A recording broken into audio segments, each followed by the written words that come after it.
যে কোনো মাংস রান্নার স্বাদকে দ্বিগুণ করে তুলবে এই শাহী মশলাটা। প্রতি বছরই ঈদ আসার আগে আমি এই মশলাটা রেডি করে নিই। গরু কিংবা খাসি রান্নাতে এই মশলাটা ব্যবহার করলে এটার স্বাদ হয়ে যায় অনেক বেশি মজাদার। আমি প্রথমে একটা প্লেটে নিয়ে নিয়েছি 3 টেবিল চামচ পরিমাণ জিরা, 3 টেবিল চামচ পরিমাণ মৌরি, সেই সাথে 2 টেবিল চামচ পরিমাণ সাদা এলাচ। যে এলাচটা আমরা রেগুলার ব্যবহার করি ওইটাই সাদা এলাচ।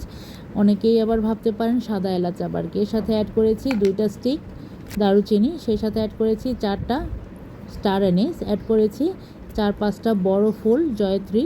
আমি এখানে জয়ত্রীর বড় সাইজের ফুলটা নিয়ে নিয়েছি। একটা ব্যবহার করেছি জয়ফল।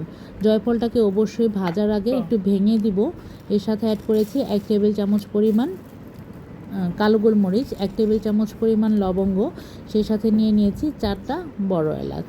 অ্যাড করছি 1 টেবিল চামচ পরিমাণ কাবাব চিনি। কাবাব চিনিটা অনেকেই গোলমরিচ আর কাবাব চিনির সাথে একটু গুলিয়ে ফেলেন, তাই আমি এখানে দেখিয়ে দিচ্ছি। দেখেন কাবাব চিনিটার মধ্যে একটু ছোট্ট করে একটা স্টিক আছে, এটাই হলো কাবাব চিনি। এর সাথে অ্যাড করে দিয়েছি 1 টেবিল চামচ পরিমাণ কালো সর্ষে, আর সেই সাথে অ্যাড করছি 1 টেবিল চামচ পরিমাণ মেথি। চেষ্টা করবেন মেথিটা দিতে, এতে খাবারের স্বাদ কিন্তু অনেক ভালো আসে।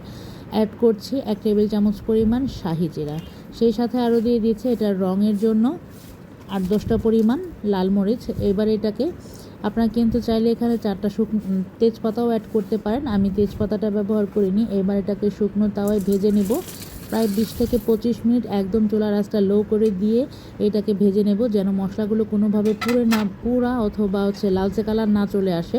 লালচে কালার চলে আসলে কিন্তু মশলাটা তেতো হয়ে যাবে। অবশ্যই খেয়াল রাখবেন মশলা যেন কোনোভাবেই কালার চলে না আসে। মশলাটা গরম হবে এবং মুচমুচে হলে এটাকে ব্লেন্ডারে ব্লেন্ড করে গুঁড়ো করে নিয়ে সংরক্ষণ করতে পারেন। সারা বছরে আপনার মাংস রান্নার স্বাদ করে তুলবে অতুলনীয়।